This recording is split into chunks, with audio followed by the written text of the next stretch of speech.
Good afternoon, everybody. Mark Drumheller here with Dave Gleckner. XFL Week 6 Best Bets powered by the Sharp app. If you guys haven't downloaded the Sharp app yet, I don't know what you're waiting for. Hop in the community. The Discord is in the description below. Download the app. Get all the best odds. Listen, getting the best number is half the battle in sports betting. Couldn't be more important. You can do that with the Sharp app, so make sure you download the app today. Dave, week 6, man, we are in the second half of the season in the XFL. It's been a lot of fun, but we're really starting to see some separation between these teams. And we're seeing the offenses continue to gel. But, games are starting to have meaning now. Could be important for a couple teams that are, trying not to slide too far down the standings. Let's be honest. It's playoffs start almost now. 10-week season, week 6. It's almost like in the NFL when you're sitting there in week 13, 14 out of 18. Like it's close. So, and obviously in the North, you have two really tight teams there at 3-2 with Seattle and St. Louis. One of them is going to get in, one's not, because DC, it would take a pretty big collapse for them not to get in right now at 5-0. And then on the other side, I mean, who knows, right? Arlington doesn't look the spot of a 3-2 team, but they're there. I still think they can be caught. I'm not sure it can be done by San Antonio. I'm not sure it can be done by Orlando, but you never know. So, yes, it's almost playoff time already. Yeah, going to be incredibly exciting. And, listen, there's bets to make. There's money to make. That's why we're here. Let's start with the first game on the board on Saturday afternoon. We have the Seattle Sea Dragons heading over to the Orlando Guardians. The Guardians, forget about the playoffs. They're just trying to find their first win, right? So, Terrell Buckley's had a rough go, 0-5. Looks like they may have found their quarterback in Quentin Dormady, the guy who they kicked off the team for sharing the playbook with the other team. And then they did an investigation, and he actually never did that. So then they welcome him back, and, lo and behold, he's their best player. So pretty ironic circumstances going on there in Orlando. But, they licked their wounds after a close loss to Vegas. And now they come to take on Seattle. And I think they're in a world of hurt here, Dave. I laid the 8.5 points with Seattle. It's up to 9.5 now. I would lay 9.5. I don't think the Guardians can keep pace with them. I think the over is a pretty solid look at 42.5. We look at the Guardians and, when they've played good teams. Listen, they played Arlington. We know Arlington's offense is bad. That game was 10-9. But if you look at the other games, lost 30-12 to San Antonio, lost 33-12 and like 44-16 or something to Houston. So, let up 1 million points to pretty much everybody they played, lost 35-32 to Vegas. I think we see a lot of points. Now they're playing what is arguably the league's best offense, definitely best from a yards perspective in Seattle. And I think that they could put up 40, maybe even 50 points against this Orlando team, which would be pretty incredible for an XFL game. How'd you play this one? Are you on Danucci, man? Like, I think this team turns the ball over like crazy, but it doesn't matter because they still outscore everybody. Yeah, I'm with you. Like, I haven't taken a big favorite spread all year. But maybe early, the first week of the year, Houston versus Orlando was a little wide, maybe 6.5. But outside of that, I've stayed away from some of these 8, 9.5s. I'm not saying that's been the right recipe because I think I'm split on that. But this week, I'm going with the favorite. I think Seattle is markedly better than Orlando, and that's not in question. But when we look at common opponents, Seattle just came off beating a Houston team, giving them their first loss, and did it in a style that probably not a lot of us thought was going to happen. And now you look at Houston, who beat Orlando by about a combined score of 44 points. I find it very hard to see any way, anyhow, that Orlando can stay within the margin. Now, I get it, like Dormady, maybe he's their solution, but I actually think them closing that game out with a last-second touchdown backdooring that spread is probably the best-case scenario for our line this week with Seattle. I think some people may overvalue the fact that Dormady played well. 22 or 25 was amazing. But I think to the standpoint, we know what Vegas's defense is. We know that was a backdoor cover. I think we got a pretty generous number because of that. So I'll take Seattle as well. Yeah, I think so too. I think that's the key. So I think people looked at Dormady and they're like, hey, you know what? They got a guy here. Like, this guy's incredible. Like, he played sparingly earlier in the season, did not look the same. And I just think it's speaks to me more about Vegas's defense than it does anything else. Yes, Like, I that's think right. Orlando is who they are. They let up a ton of sacks, 21 sacks on the season. Of course, if you have a quarterback that's going to be more efficient in getting the ball out quicker, you're going to That's be able right. to mitigate some of that. But I think that just kind of like that game told me that like Vegas's defense is really bad, and Seattle's defense looked really good against a Houston team last week. So I think that's going to help them win by margin. But I definitely like the Sea Dragons and the over in this one. I think that's definitely the play. But if I had one bet to make, if you asked me for a best bet, I would just lay the points with Seattle. Yeah, agreed. I like Seattle. It almost seems too easy, and that's when you get in traps. But sometimes you got to play too easy, and I will this week.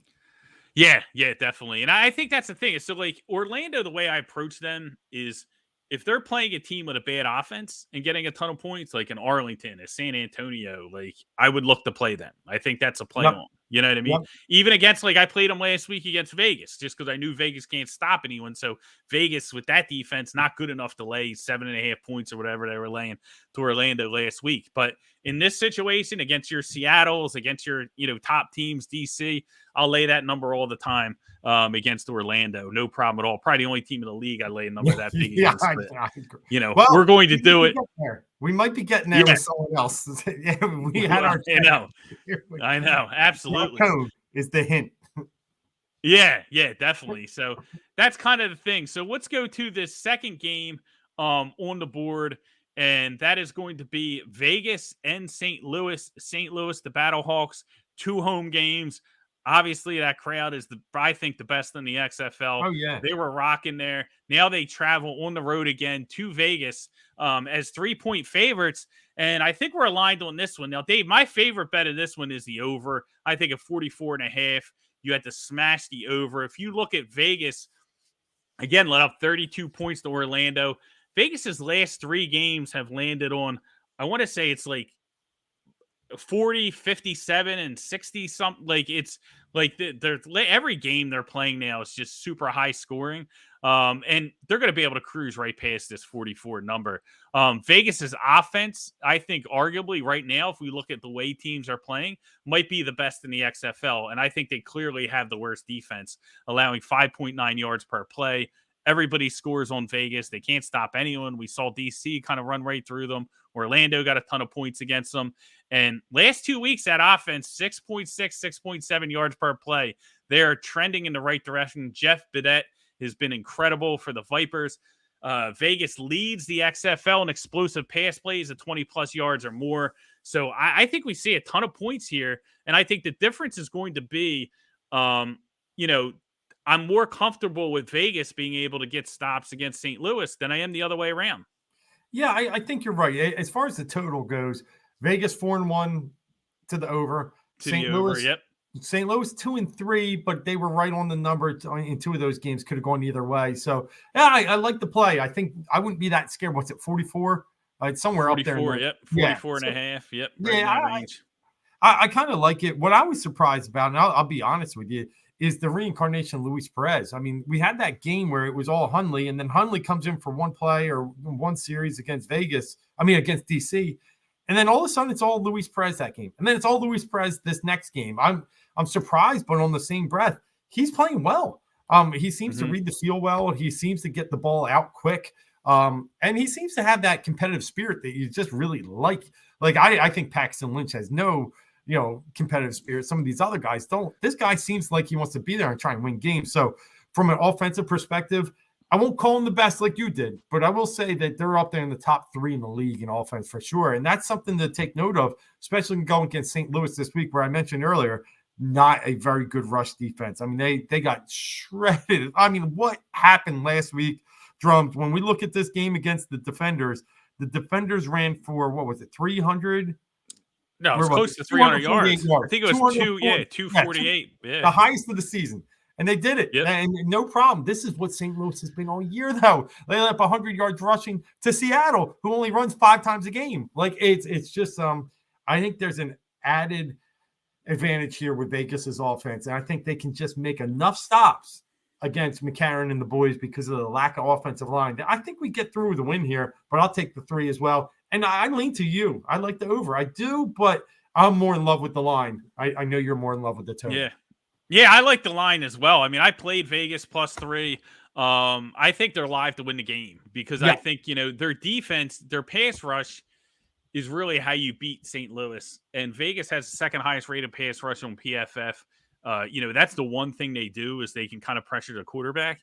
And St. Louis, 17 sacks on the season, second most behind Orlando.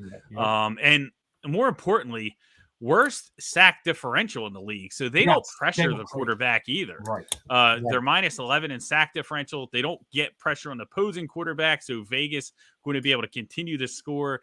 And Vegas is a team that does not run the ball very well. So now you're putting them in a situation against an opponent where they can run the ball well to complement that explosive passing attack. I think they're going to score a ton of points here. I think St. Louis is going to struggle to keep up. So, listen, I think Vegas could. I wouldn't be surprised if Vegas found a way to mess it up at the end because their end game, that end game against Orlando was very, I wanted to rip my hair out for Woodson. Right. But and St. Louis has won 2 miracles at end of games. Right. So it's like right. two So if it's a teams. close game, Yeah. maybe St. Louis can pull it out. But I definitely think it's going to be a close game. I love the points with Vegas, and I love the over in this one. I think that they have a chance to really kind of get back in the mix here. After starting off 0-4, they win this game, they're up to 2-4, and then they can start kind of building their way back. Yeah, and one last comment. You said they don't rush the ball very well. That is true until last week. They went for 123 yards. Rod Smith actually found some room, 4 yards of carry. They've been really bad before that. So maybe that's a sign of things to come. We'll definitely know this week because they get to play against that defense. Yeah, well, the good part is it shows a willingness to where if they can run the ball, they will do that. You know what I mean? They're not it's not like June Jones where he's like, hey, we're just going to throw it every play, come and stop us. If it's there, they'll use it. And I think that's going to, work to their advantage against this St. Louis team. So love the Vipers here. Love the over as well. Let's go to the third game. We could probably wrap this one up pretty quick. San Antonio +3 against Arlington. After last week's dismal 12-10 win for the Renegades, they're running it back. I smashed the under immediately. I got it at 32.5. Somehow it went up to 33. I have no idea who's betting this over. These teams can't score. They can't move the football. 3.8 and 3.7 yards per play on the season. They are the league's 2 worst offenses. And the only way Arlington scored a touchdown last week was because of the officials moved them down the field with a bunch of flags. They weren't moving the football. Oh, that was awful. They should have challenged that. The 2 of them. They definitely should have challenged that pass interference. Yeah. So, and of course, San Antonio only really moved the football with Sinnott. He breaks his foot, so he's out. Now it's Jack Cohn again this week. They went outside and Kurt Bankert. I don't know if he's going to be ready to play or not. I doubt he's going to be ready to play. So maybe they get him in for a couple series or whatnot, but I think we're going to see a lot of Jack Cohn here, which means, not a lot of scoring. So I played the under here. As far as the side, I haven't bet it yet. I don't know if I'm good at bet it, man. The line value is with San Antonio because they closed as 3-point favorites last week, and now they're 3-point dogs in 1 week. And like I said, the game was really decided by the officials moving Arlington down the field. I don't know, though. It's kind of like I'm struggling pulling the trigger on betting on San Antonio when I know Cohn's going to be the quarterback.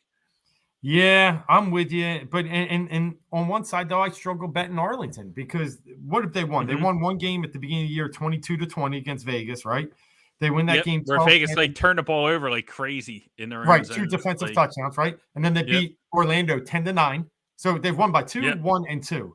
How can I take them -3 against anybody outside of Orlando, which I couldn't even take? I took Orlando that week. So for me, the line value it is strictly on San Antonio. This is actually a San Antonio or no bet for me. As far as the total goes, I'm just not a big – I get nervous that that's so low that, that all of a sudden they're going to score a ton. It's just like last week. If there's a lot of defensive touchdowns or special teams touchdowns, it could blow it early. How could Seattle and Houston go under that number? And they went under it so easy last week.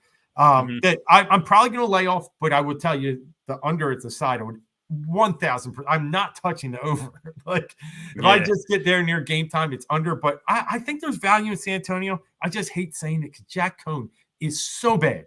He won't throw the ball more than 3 yards past the line of scrimmage. That offensive coordinator calls bubble screen on 2nd and 18 and 3rd and 18, and the guys with their helmets knocked off because the defense has a full sprint to the guy out of the backfield. They've seen it 14 times in a row. It's probably no bet. It was outrageous. Yeah, I don't know if I'm going to hit the side on this one, but I kind of agree with you. Like this, I mean, the value is with the Brahmas. Now, the one thing to keep an eye on, the Renegades did sign Vic Bolden from the Birmingham Stallions of USFL last week. He was one of their best players, championship MVP. So it gives them some speed on the outside. I don't think he's going to play. I can't imagine he plays a ton in this game.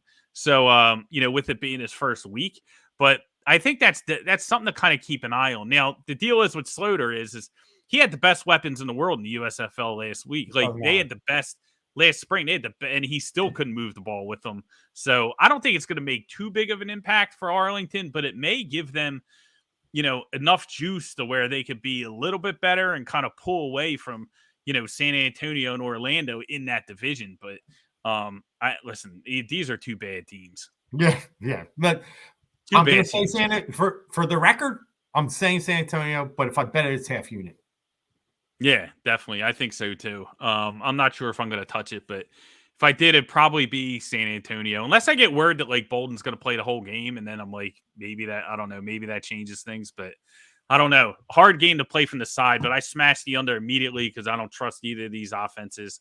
Now let's wrap it up with the game of the week. Was supposed to really be the game of the year, but Monday night. Monday night. We got Monday Night Football.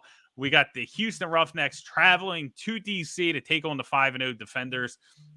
I laid it with DC here.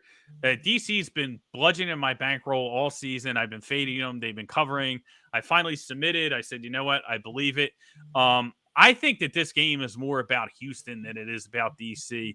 I was really concerned with Houston's offense. John Trey Kirkland went down first play of the game against Seattle, and he's out for the year, so he's not coming back. And that offense looked really bad without him, like really bad. 4.8 yards per pass. There was really like 3.8 until they went on that run at the end of the game where they scored the touchdown and then they got the 4th and 15, tried to make a game of it.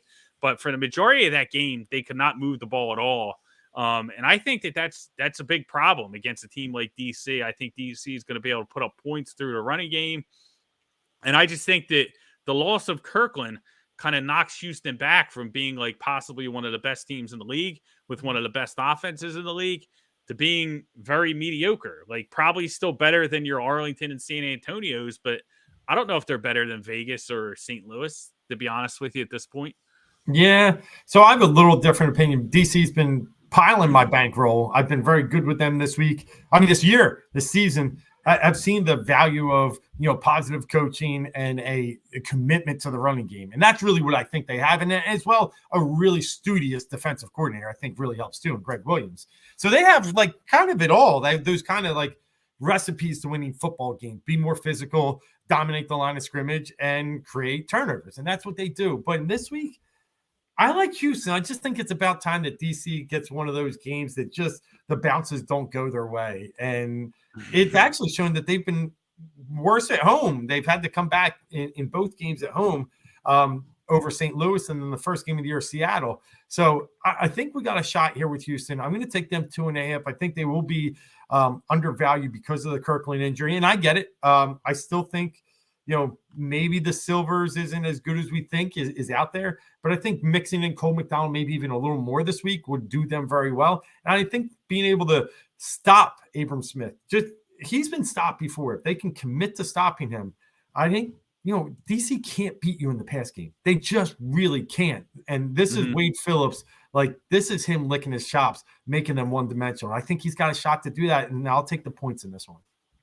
Well, I think, to your point, what a very interesting aspect of this game is that like DC pretty much runs a college offense. They run the RPO. Yeah. Tiamo has wheels. He can break off big runs, and they don't want him to throw too much. And it's been a formula that's worked so far. But now we're pitting him against an NFL head coach, former head coach, with a ton of, one of the best defensive minds, in this league for sure, in the NFL. I mean, this is a guy who won a Super Bowl by stopping Cam Newton, right? Yeah. When Cam Newton was like running the league, was like Stopping, league. like Yeah. absolutely stopping. Yeah. So is he going to just be able to shut this DC offensive attack down? And I think that's probably, is someone who's betting DC, that's really like my main concern. It's funny that you brought up that like the ball bouncing DC's way because, since week 1, they're plus 14 in penalty differential. So like they are getting the benefit of the flags almost every single week. Like they're getting more penalties than their opponent. And I'm sure there's defenders, backers out there that are like, oh, well, the other team can't stop us. They got to cheat, and there might be some, truth to that. But they are really getting a favorable whistle week in and week out in this league. So, we'll see if that continues here against Houston. But I think that there is a possibility that Phillips just has the formula to shut down this offense. And then once he does that, do the other teams copy it? And then, like, what happens with DC if they can't just out physical their team? Like, is DC's running game more a product of them being able to open holes and out physical teams, or is it more of a product of, teams not being able to adapt to their scheme, right? And, with the RPO, with, not being disciplined enough, the players not being disciplined enough to kind of shut that down. I think that's going to be an interesting storyline in the second half of the season. Another thing to keep an eye on, though, is close game, right? DC is one of the most successful teams in after touchdown conversions. They average, they're one of 2 teams that averages more than a point per touchdown. And Houston's one of the worst, average like 0.53 points per touchdown. They're like 0 for 6 when they go for 1. Like they really struggle with that part of the game. Now they lose Kirkland, a big offensive weapon. So it could come down to like, we're talking about a short number. It could come down to something like that. But the defensive matchup between Phillips against this RPO offense is really what's going to have my attention. Yeah, and I'll tell you the other point that I wanted to make too, and I agree with what you said. It's got to be more Max Borgi too. 6 carries isn't going to be enough. That's what he got last week in Seattle. I think a little bit of that could be, coming off a game he missed the week before. I get that, but I think it's got to be more Max Borgi, more Cole McDonald. And if they use that recipe and play good defense, I think they're in this game. I don't think they want to play this, shoot 'em up style that they have with other teams. I think they want to play this, grind it out. And I think they can, and that's why I'm leaning that way. Yeah, it's an excellent point because, I do think that in that Seattle game, I do think A.J. Smith panicked.